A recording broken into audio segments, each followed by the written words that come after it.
Hello, I'm Professor Margaret Rogers Van Coots, and welcome to my show, The Truth. Actually, I've been channeling spirit guides, guardian angels, Jesus, Siddhartha Buddha, and the list goes on, including Melchizedek, great ages of the great sages. And so I was musing on what I should do with this show when Jesus came to me and he said, "It is time to update the Beatitudes." And for those of you who don't know, the Beatitudes were given on the Sermon of the Mount by Jesus. So he wants me to give you an update on how you should think about those things that he said over 2,000 years ago. And of course, we have to realize that the languages in all situations, every country has changed their languages. So much of what was said back in those days was transcribed by people who followed along after Jesus and who were translating Latin, Greek, and other languages to give the words to the people of the world in terms of spiritual religion and philosophy. Well, today Jesus wants us to talk about it in reality, more from a psychological point of view. So I'm going to read out each one and then kind of channel whether he'll speak through me or some of the other spirit guides will, I don't know. I never plan, I just do what they ask me to do. So here I am, humbly giving you these words. Blessed are the poor in spirit, for theirs is the kingdom of heaven. What does that really mean? It means that you are likely to be rewarded in some way, emotionally, mentally, physically, and spiritually.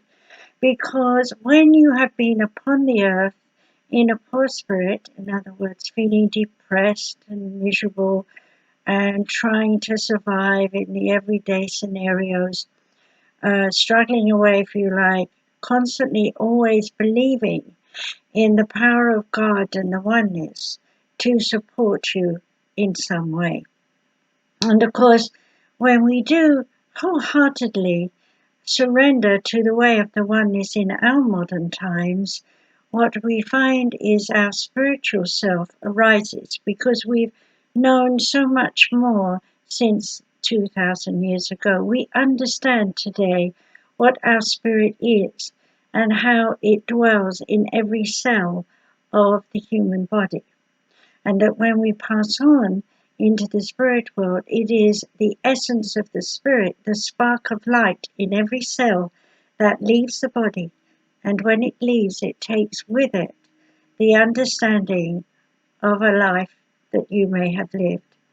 And in the process of looking at all the ups and downs, one ultimately comes in aged years to understand that the struggles have brought us to appreciate the manifestation of the power of the Spirit and of the ways of the Spirit in form to awaken us to a new concept that we can perceive the world in a different way. So when Jesus said, "Turn the other cheek," after having been hit by one cheek, it is not to say, "Okay, hit me on the other cheek." It is to say, "I will show you a different face." So looking out to this world now, the poor in spirit are those who find the strength, the inner awareness within themselves to keep motivated, to keep trying, always having some form of ambition, not to gain materialism, but to gain love from the divine consciousness within heart. And when it is felt, you absolutely know that you are here in some way to be a living, walking example for others who are lost and haven't yet discovered their spirit. So you are blessed when you attune to your spirit. The next one is, blessed are those who mourn, for they will be comforted. Well, of course, when you think in our modern times, there are many people, for example, who suffered with COVID. And during that time, there were those of the family members who lost those that they loved because they were too ill to recover. In this way, we mourned the loss of the ones we loved. But did we truly appreciate them while they were around us? Those who gave their life that we may remain behind to contemplate their life as they lived it, and to ask ourselves, was there something we learned that was beautiful for us to commemorate them and always think about them? Then in some way we will integrate their talents into our own, and we will ascend in consciousness to no longer mourn the loss of the loved ones, but rather to be comforted, to know that when we pass on back into the oneness, those friends, those family members, those colleagues, whoever they were that passed that you loved, will be there to comfort you in your time of passing. The next one. Blessed are the meek, for they will inherit the earth. The meek means those who are humble in so many ways about their skills and talents, yet ultimately are kind, nurturing, loving, and giving, sharing their consciousness, sharing their passion, their desire to be able to help this world regrow and rebuild it. At this particular time, we all know that human nature has caused us to be greedy, and we have cut down all the trees. We have mowed down all the countryside that the animals would live in, and we have made the earth barren. And so this is a time when we should realize that be meek, be humble in many ways, to look at the damage and ask yourself, how can you add in some way a joy, a wish, a giving, a caring, a loving moment that someone else may help you to build a better life and a better world that we should all live in. Congregating together in harmony to understand that we all are equal to the oneness, and therefore no one is more super, more special than another. Yes, some are chosen to lead the way, but all together get something done. So be meek about what you can do, but offer it to your friends, your family, and in some way help them ascend into a better consciousness of how to live together as one race on this planet. The next is, blessed are those who hunger and thirst for righteousness, for they will be satisfied. What is righteousness in our time is to act accordingly in the right way, to not break the laws, to not maim or kill someone, to not steal from someone, to not deny the conscious understanding of who they are when they come to be in your presence, but rather to be interested, to inquire after them. How are you, friend? What would you do today? What do you like? What are you interested in? This thirst for righteousness is to understand more wisdom, and one can learn a great deal from friends, family members, work colleagues, and the list goes on.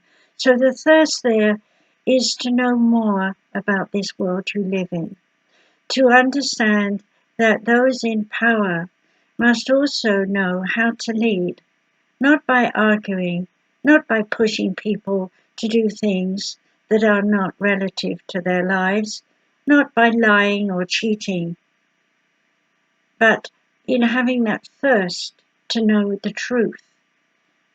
You will come to understand ways and means that you will allow truth to work for you, and in that way be satisfied with your life, for you will have all that you need, not too much, not too little, just right. Blessed are the merciful, for they will be shown mercy. Well, obviously, we've seen a lot of war throughout the last century and before. The Piscean Age has taught us that war serves only to keep greed alive.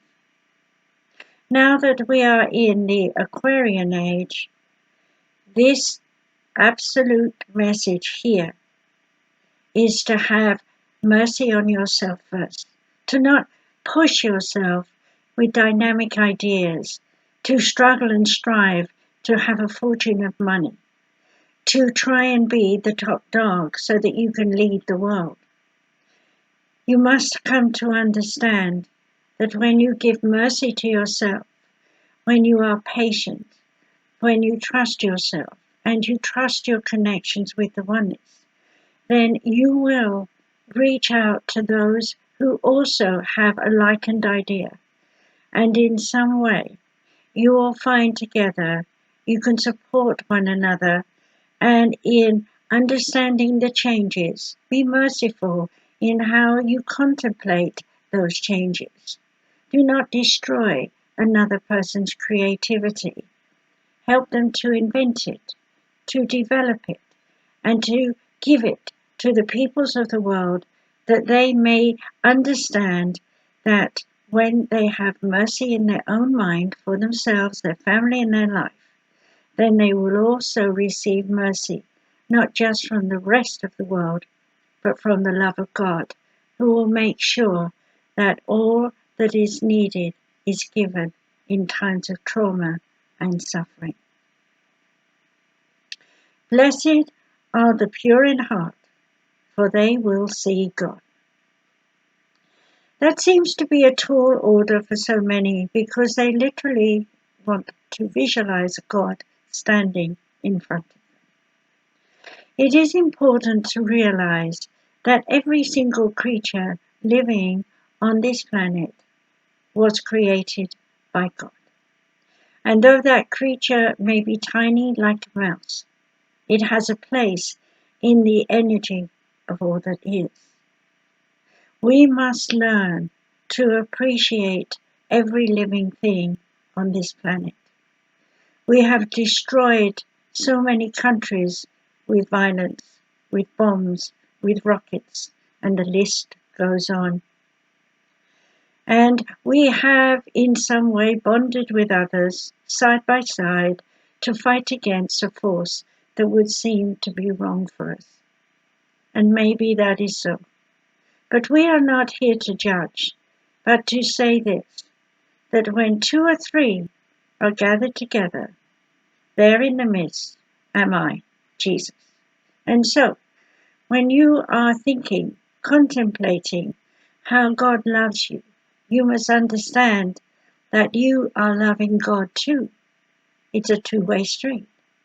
And so when you love God with all your heart and try to live a fulfilled life, doing the right things for yourself and those you love, then you will truly feel God replenish your energy, rebuild your life, and give you so much more than you can even begin to imagine.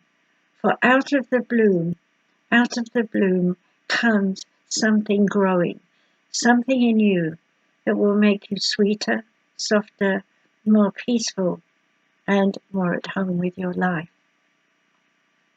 Blessed are the peacemakers, for they will be called the sons of God. Who are the peacemakers? They are those who are tranquil, the ombudsman, those who quietly go about this world doing good to others.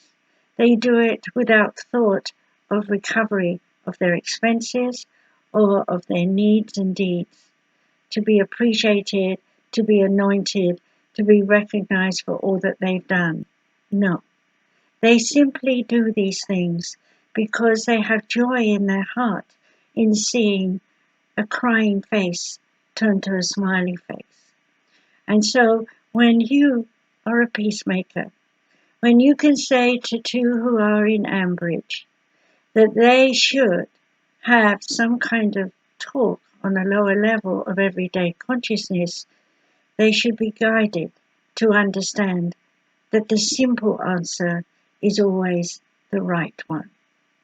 So when you see nations arguing over whose plans are right to rule a country, when you see people in the streets yelling and screaming because they want change, you must say to yourself, are you a peacemaker?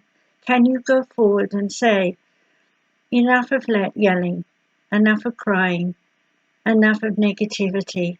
Instead, rise up, follow me, hear my words, learn how to analyze yourself, bring spiritual messages to yourself from God and the oneness, and in this way, you will know that you are a peacemaker. And when you go out to the world to share your words, know that we are always with you. As Jesus said, I am with you, even until the end of time. For all of us who are peacemakers, we were called the children of God. And as such, we must remember that God made us, gave us our gifts, our talents, our skills, and our abilities to learn. This is a time in the coming 100 years for all of mankind to put down their old memories, their old ideas, and awaken to the understanding that new ideas bring the birth of new ways to apply self, and in doing so to unify with others, and thus step forward to rebuild the world in its many forms needed, and to come forward at all times without thought of praise, without thought of blessings, without thoughts of anything other than to say, I see with my eyes that those who are the peacemakers are forward, out there, showing us, leading us, telling us what to do. And we, the followers, must support and help them to achieve greatness, for in their greatness is your greatness. For no one, man nor woman, animal, or anything else you might like to think of, can stand alone without the grace and love of God. Blessed are those who are persecuted because of righteousness, for theirs is the kingdom of heaven. We shall say here that whether you think of archangels, whether you think of ascended masters, whether you think of the Dalai Lama or a great queen just passed, what we say to you is this, that their lives have been models. They have shown you ways in the great sense of adversity to stand tall, to be strong, to stick to their focus, and to leave you an understanding by their moral and ethic codes that they have, in their own way, done the best that they could with their lives, and in so doing, have understood the love of God and the righteousness of coming together without thought of gain, but rather of the love of God. Divine wisdom comes from God in the form of doing, thinking, acting, and being. Divine love comes from God into the heart for no reason other than to fill you with beautiful joy, love, and the pleasure of your existence in this life. So think not about what is wrong, but rather think about how well you've evolved, passing tests that may have been on the dark side, and brought you to an understanding that you have much more to share, much more to give than you've ever dreamt of until now. For this is the time of the awakening. Here we will say, blessed are you when people insult you, persecute you, and falsely say all kind of evils against you because of Jesus, of God. We say to you, when you know the truth, when you know that God is in your heart, and you know that love of God supports you, no matter what anybody tries to do to cast you off your pillar. Stay put. Understand, by rising above others and being a model of the existence of divine love and divine wisdom, you will rejoice and be glad, because great is your reward in heaven. For in the same way they persecuted the prophets who were before you, so you will understand that you will be accepted into the heart of God in your time. We wish you to understand that there is always a dark and a light battle on earth. It is the way of learning. It is the way of coming to stillness, to be at peace with self, and in finding that peace, to know the right thing to do for the right number of people in the right situation for the right purpose. When you have that sense of knowing, then you are certainly ready to understand your leadership and to give of yourself to help those in need. So we ask you, think not of the arguments that are going on. Think not of your leaders who are falling away. Instead, think of your skills. Think of your abilities. Ask yourself, how in my own small way can I contribute to the love of mankind, the love that God gives to mankind? Be a vessel, be a tool, and know that you are loved even when you fall into the darkness, for the hand of God will always lift you up. I am John the Baptist. Thank you for listening. Okay, well, I wasn't expecting John, but that was nice. And of course, he did rewrite some of the Beatitudes in his section. We are here for you in any way, shape, or form. My life has taken me to 17 countries.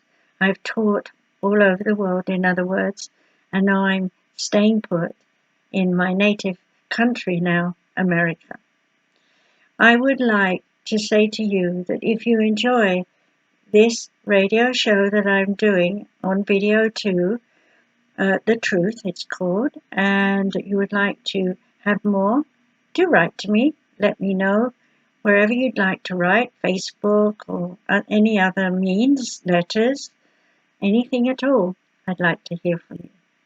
So on this note, I will say thank you for listening, and please do share this show if you think you like it. Thank you so much for listening. Goodbye.